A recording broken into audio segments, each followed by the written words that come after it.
Good morning, dear students. Let's start new chapter, chapter 3, meeting life challenges.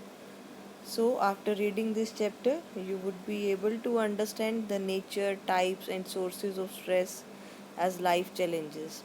Examine the effects of stress on psychological functioning. Learn ways to cope with stress. Know about the life skills that help people to stay healthy and understand the factors that promote positive health and well-being. So, very interesting chapter and common.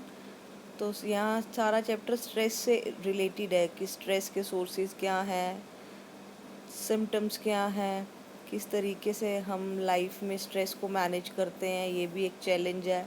और हमारी psychological functioning है वो भी affect होती है इससे, as well as हम उस स्ट्रेस को कॉप अप कैसे कर सकते हैं। कॉप अप होता है स्ट्रेस से बाहर आना, मैनेज करना उसको, और किस तरीके से हम हेल्दी रह सकते हैं without stress, as well as positive promote positive health की, किस तरीके से हम पॉजिटिव हेल्थ को प्रमोट कर सकते हैं। So these are the contents of this chapter. Nature, types and sources of stress, effects of stress on psychological functioning of health, coping with stress, promoting positive health and well-being. So now open your book, page number 51. Very commonly अगर हम generally भी discuss करें कि stress का nature क्या है, sources क्या हैं और स्ट्रेस होता क्या है, सो हम ये कह सकते हैं बड़ी इजीली कि all the challenges, problems and difficult circumstances put us to stress. है ना, कि कोई भी ऐसे सर्कमस्टांसेस होते हैं डिफ़िकल्ट हैं, तो वो हम कई बार छोटी छोटी जनरल सी प्रॉब्लम्स की वजह से भी हम स्ट्रेस में आ जाते हैं। सो thus if we handle it properly, stresses increase the probability of one's survival. if we can't handle, है ना, अगर हम उसको हैंडल नहीं कर पाते हैं तो भी हम क्या होते हैं, उसकी वजह से स्ट्रेस में आ जाते हैं। So stress is like electricity, it gives energy, increases human arousal and effects performance. However if the electric current is too high, it can fuse bulbs, damage appliances, etc. High stress too can produce unpleasant effects and cause a performance to deteriorate. So, conversely, too little stress may cause one to feel somewhat listless and low on motivation, which may lead us to perform slowly and less effectively. It is important to remember that not all stress is inherently bad and destructive.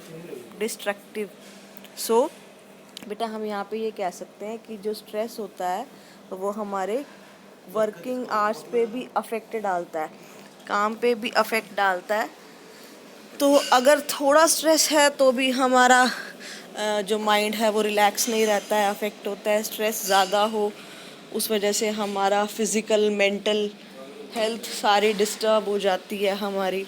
So stress के भी two types हैं, एक होता है positive stress, एक होता है negative stress. जो पॉजिटिव स्ट्रेस है हम उसे बोलते हैं यू स्ट्रेस, जिसे बोला जाता है EUSTRESS। एंड जो नेगेटिव स्ट्रेस होता है, जो हमारी हेल्थ के लिए हार्मफुल होता है, उसे हम बोलते हैं डिस्ट्रेस। अब आप ये देखिए कि जो यू स्ट्रेस होता है वो हमारी हेल्थ के लिए, हम स्ट्रेस कैसे अच्छा हो सकता है हमारी हेल्थ के लिए, है ना।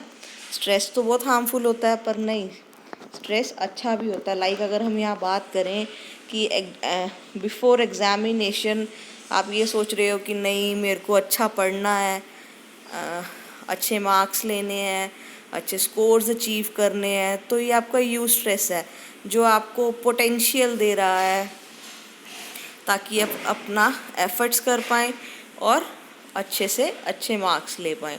ये होता है यू स्ट्रेस। एंड डिस्ट्रेस होता है कि जब हम अपने स्ट्रेस को मैनेज नहीं कर पाते हैं, manifestation of stress that causes our body wear and tear. जब हमारी बॉडी कहते हैं ना कि बिल्कुल उसको अपने उस टेंशन को हमने अपने ऊपर डाल लिया और हम रोने लग गए, है ना, तो वो होता है distress. So the pattern of responses and organism makes to stimulus event that disturbs the equilibrium and exceeds a person's ability to cope. Means वो कॉप अप ही नहीं कर पाता है. Next is nature of stress. Nature of stress क्या है? The word stress has its origin in the Latin word citrus meaning tight और narrow and strange. The verb meaning to tighten that these roots words reflect the internal feelings of tightness and constriction of the muscles and breathing reported by many people under stress. So, stress is often explained in terms of characteristics of the environment that are descriptive to the individual. Stressors are events that cause a body to give the stress response. Such events include noise, crowding, a bad relationship, or the daily commuting to school or office. The reaction to external stressor is called strain. Okay कहते common common से stress होते हैं, like कि बहुत ज़्यादा rush हो गया है, स्कूल और ऑफिस को कैसे मैनेज किया जाए, क्राउड में कैसे जाया जाए, नॉइज़ को बियर नहीं कर पा रहे हैं, प्रॉपर कम्युनिकेट नहीं कर पा रहे हैं, अपने डेली रूटीन को मैनेज नहीं कर पा रहे हैं. सो इसके लिए आपको फिगर 3.1 में दिया गया है साइकोलॉजिकल मीनिंग ऑफ स्ट्रेस.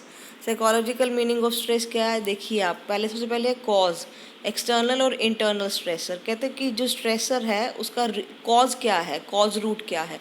कहते हैं वो एक्सटर्नल भी हो सकता है और इंटरनल भी हो सकता है. एक्सटर्नल हो सकता है कि बाहर से कहीं से किसी ने कुछ कह दिया, कुछ सुन लिया, कुछ देख लिया, है ना. और इंटरनल होता है कि सेल्फ से, इंटरनली मतलब इंस्ट्रिक्ट जो हमारी है सेल्फ है, उसकी सेल्फ एक्चुअलाइजेशन ना होने की वजह से. सो जब ये रीजंस होते हैं उससे क्या होती है, हमारी बायोलॉजिकल और साइकोलॉजिकल रिएक्शन होने शुरू हो जाते हैं बॉडी के अंदर. तो उसमें क्या होता है, leading to stress experience, coping and defence. हम कोशिश करते हैं उसको डिफेंस करने की, कॉप अप करने की. जब नहीं कर पाते हैं तो उसका रिजल्ट क्या होता है, स्ट्रेस रिएक्शन होता है.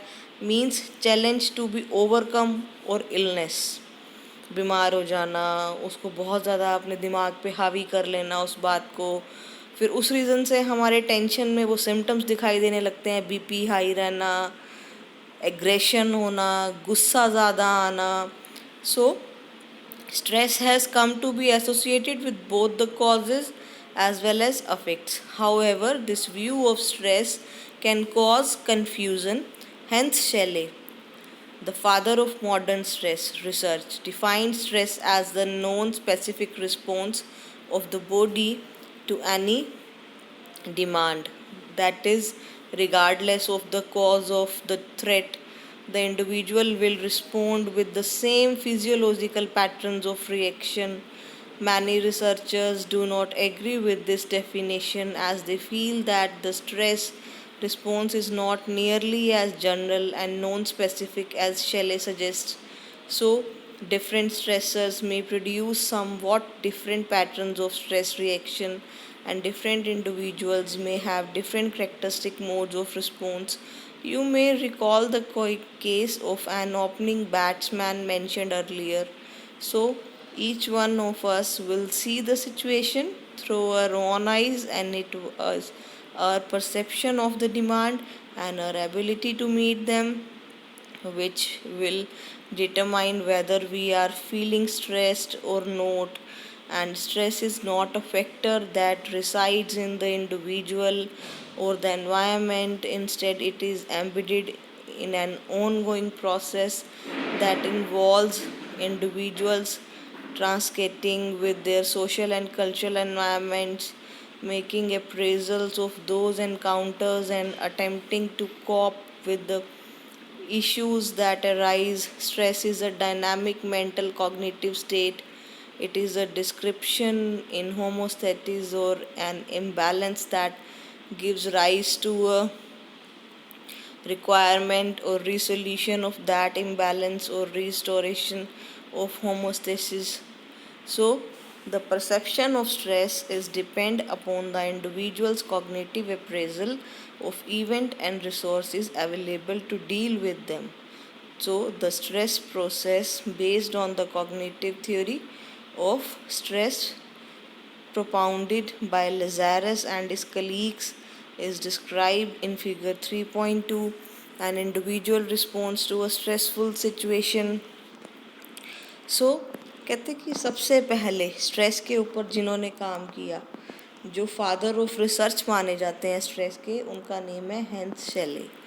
तो इन्होंने काम किया इसके ऊपर। इन्होंने कहा स्ट्रेस क्या है, it is the non specific response of the body to any demand. इन्होंने कहा कि जो हमारी फिजियोलॉजिकल स्टेट है वो डिस्टर्ब हो जाती है, मीन्स हमारी जो हार्मोन्स की सेक्रेशंस है वो स्ट्रेस की वजह से नेगेटिव होनी शुरू हो जाती है। पर बहुत से रिसर्चर दो थे वो उसकी तरफ से इनसे एग्री नहीं हुए, उन्होंने अपने अपने और व्यूज़ दिए। इन्होंने कहा कि कोई भी सिचुएशन है, हर पर्सन का अपना नज़रिया है, वो किस तरीके से किसी सिचुएशन को रिसीव कर रहा है। अगर कोई सिचुएशन किसी को नेगेटिव लग रही है तो दूसरे पे उसका इफ़ेक्ट बहुत ज़्यादा नहीं हो रहा है। तो इट डिपेंड्स। तो अलग अलग साइकोलॉजिस्ट ने अलग अलग व्यूज़ दिए।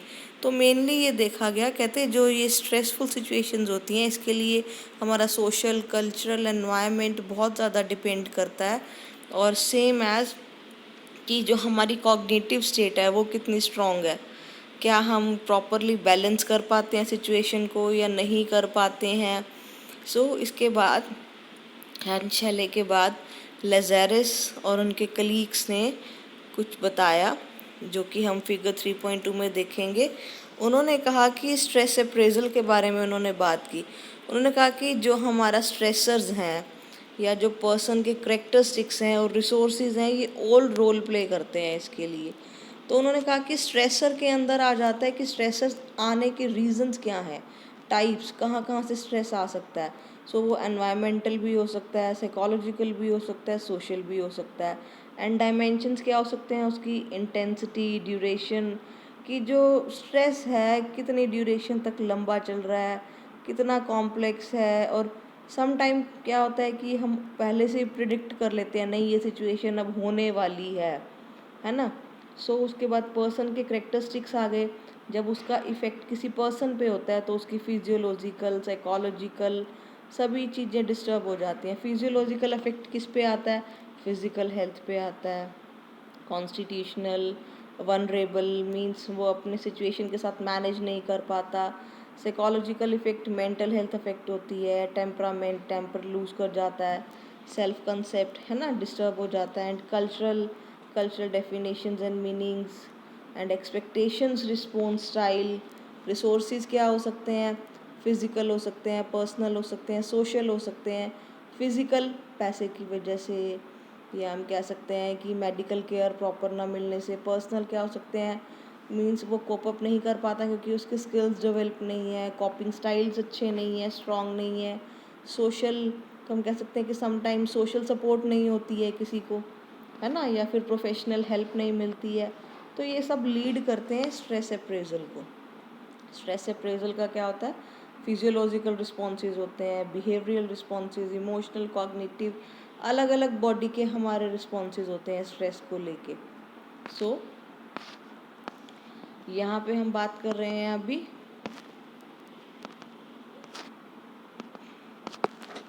पेज नंबर 53 पे अप्रेजल्स की। सो अगर हम अप्रेजल्स की बात करें तो लेज़ारस ने 2 टाइप के अप्रेजल्स बताए थे। This are primary appraisal and secondary appraisal. So primary appraisal क्या होता है, it refer to the perception of a new and changing environment as positive, neutral and negative in its consequences. Negative events are appraised for their possible harm, threat and challenge. कहते कि depend करता है कि changing environment में, कोई नई जगह पे, नए एनवायरनमेंट में कोई भी पर्सन किस सिचुएशन को कैसे परसीव कर रहा है। कई बार कोई पर्सन पॉजिटिव रहता है, कोई नेगेटिव हो जाता है, कोई न्यूट्रल रहता है। तो अगर वो नेगेटिव सोचता है तो नेगेटिव सोचने की वजह से वो ये सोचता है उसको थ्रेट भी है, हार्म भी है और चैलेंज भी है। तो हार्म क्या है, harm is the assessment of the damage that has already been done by an event. अगर पहले भी किसी को उसी इवेंट की वजह से कोई प्रॉब्लम हुई हो, कोई नुकसान हुआ हो, तो वो तो सोचेगा, उसका दिमाग में नेगेटिविटी ही आएगी। अगर कुछ थ्रेट, डर भी लगेगा उसको। Threat is the assessment of the possible future damage that may be brought about by the event, challenge, appraisal, are associated with more confident expectations of the ability to cope with the stressful event, the potential to overcome and even profit from the event. दोनों चीज़ें सोचेगा वो, है ना. And when we perceive an event as stressful, we are likely to make a secondary appraisal. अगर हमें यहाँ लगता है कि स्ट्रेसफुल सिचुएशन हम परसीव कर रहे हैं, तो सेकेंडरी अप्रेजल क्या होता है, which is the assessment of one's coping ability, कि हम किस तरीके से उस हार्म को, थ्रेट को, उस इवेंट को कॉप अप कर रहे हैं, कैसे कॉप अप कर रहे हैं अपने मेंटल लेवल से, फिज़िकल, पर्सनल, सोशल, कौन से रिसोर्सेज का यूज़ करके हम उस थ्रेट को, हार्म को ओवरकम कर रहे हैं उसको. So if one thinks one has a positive attitude, health, skills and social support to deal with the crisis, he will feel less stress. ऐसा तो होता ही है कि अगर हम सोचते हैं कि नहीं मैं पॉजिटिव हूँ, आपका एटीट्यूड किसी चीज़ के लिए पॉजिटिव है, आप स्ट्रॉन्ग हो, आप में स्किल्स हैं, आपको सोशल सपोर्ट है, तो आप उस क्राइसिस को ईजीली फेस कर सकते हो और लेस स्ट्रेस्ड रहते हो. So this two level appraisal process determines not only our cognitive, our behavioral responses, but also our emotional and physiological responses to external environment. अगर हम यहाँ पे यही बात करें बेटा कि कोविड को लेके कहते हैं अगर आप एक्सट्रीम पैनिक हो जाओगे ना, तो ये आपके overall mental health, physical health सबको अफेक्ट करेगी. अगर आप इस चीज़ को लेके, भाई है तो दुनिया के साथ है ना, सबके साथ अपने प्रिकॉशंस लें, अच्छा सोचें, अच्छा खाएं, अच्छा पिएं, तो इसका इम्पेक्ट हमारे ऊपर ज़्यादा नहीं होता है. जितना ज़्यादा स्ट्रेस लेंगे उससे हमारी इम्यूनिटी भी वीक होगी और कोई भी प्रॉब्लम फिर बहुत जल्दी अटैक करेगी. इसीलिए मेंटल हेल्थ का स्ट्रॉन्ग होना बहुत ज़रूरी होता है. सो these appraisals are very subjective and will depend on many factors. One factor is the past experience. सबसे पहला कि कोई भी अगर ऐसी अप्रेजल आया, तो प्रॉब्लम आई, तो उसके लिए हमारा पास्ट एक्सपीरियंस उस सिचुएशन के लिए कैसा रहा.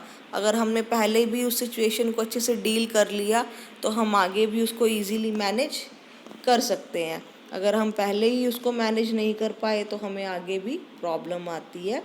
सो ऑब्वियसली अगर पहले कंट्रोल कर लिया तो हम लेस स्ट्रेस्ड रहेंगे. Another factor is whether the stressful event is perceived as controllable, whether one has mastery or control over the situation. A person who believes that he can control the one set of the negative situation or its adverse consequences will experience less amount of stress than those who have no such sense of personal control. For example, a sense of self-confidence or efficacy can determine whether the person is likely to appraise the situation is a threat or a challenge. Thus, the experience and outcome of a stressor may vary from individual to individual. Stress includes all those environmental and personal events which challenge or threaten the well-being of a person. These stressors can be external such as environmental, कहते कुछ भी हो सकते हैं. अगर पहले ही किसी ने उसको कंट्रोल कर लिया स्ट्रेस को, तो वो आगे भी इजीली उसको कंट्रोल करेगा, क्योंकि उसका एक्सपीरियंस जो रहा वो सही रहा, उसने मैनेज कर लिया. तो कहते कि इसके अलावा और भी कई स्ट्रेसर्स होते हैं, जैसे कि हम बात करें एनवायरमेंटल स्ट्रेसर्स की, नॉइज़, एयर पोल्यूशन. और सोशल स्ट्रेसर्स क्या हो सकते हैं, like breakup with the friend, loneliness. Psychological क्या हो सकते हैं, कन्फ्लिक्ट्स हैं, फ्रस्ट्रेशन हैं किसी भी इंडिविजुअल के साथ. ये कॉमन सी बातें हैं और सबके साथ ही ऐसे कोई ना कोई ऐसे एक्सपीरियंस हर कोई फेस करता है. सो वेरी ऑफन, जैसे कि अभी हमने फिगर 3.2 पढ़ा, फिजियोलॉजिकल लेवल हमारा डिस्टर्ब होता है, तो उसके लिए फिजियोलॉजिकल लेवल जब डिस्टर्ब होता है, हमारा हार्मोन्स की डिस्टर्बेंसेस होती हैं, तो उसके लिए हमारी कुछ ग्लैंड्स हैं जिनमें सेक्रेशन स्टार्ट हो. जैसे लाइक अगर हम बात करें कि adrenal gland release large amount of catecholamines and the epinephrine and norepinephrine into the bloodstream. तो ये चीज़ें जब हमारी बॉडी में सिचुएशन स्टार्ट हो जाती है, सेक्रेशंस, तो वहाँ पे एक रिस्पॉन्स हो सकता है कि या तो फाइट या फिर फ्लाइट, या तो सिचुएशन के साथ लड़ो या सिचुएशन को छोड़ दो, है ना। या फिर सेकंड अगर हम बात करते हैं, पिट्यूटरी ग्लैंड है हमारी, उसमें भी सिक्रेशन स्टार्ट हो जाती है, कॉर्टिसोल, है ना, जो हमारा हार्मोन जैसे क्रिएट होना शुरू हो जाता है। उससे क्या होता है, नेगेटिव इमोशंस आने और ज़्यादा शुरू हो जाते हैं, फियर होना, एंजाइटी होना, एंगर होना, डिप्रेशन होना, डिनाइल करना सिचुएशंस को। तो ये सारे रिस्पॉन्सेज हम देखते हैं। बिहेवियरल रिस्पॉन्सेज भी अगर हम देखते हैं वहाँ पे, तो क्या होता है कि डरना, विड्रॉल कर देना किसी भी सिचुएशन के साथ, फाइट की, या तो लड़ लो सिचुएशन के साथ या फिर सिचुएशन को छोड़ दो। सेम एज की बिलीफ हो जाता है कि थ्रेट है, हार्म है, तो ये हमारे विश्वास बन जाते हैं और हम उसको ओवरकम भी नहीं कर पाते। पर ये सब चीज़ें डिपेंड करती हैं, जैसे हमने पढ़ लिया है ये 3.2 में, कहते किसी भी स्ट्रेस की इंटेंसिटी क्या है, कितना लो इंटेंसिटी है उसकी या हाई है, ड्यूरेशन शॉर्ट है, लॉन्ग है, मतलब अनएक्सपेक्टेड स्ट्रेस आ गया या पहले से ही पता था भाई ये प्रॉब्लम आ सकती है किसी के साथ। तो ये सारी चीज़ें होती हैं इसके अंदर। तो इसके बाद बेटा साइंस एंड सिम्टम्स हम नेक्स्ट लेक्चर में पढ़ेंगे। आज हम इतना करेंगे। With this thank you and have a nice day.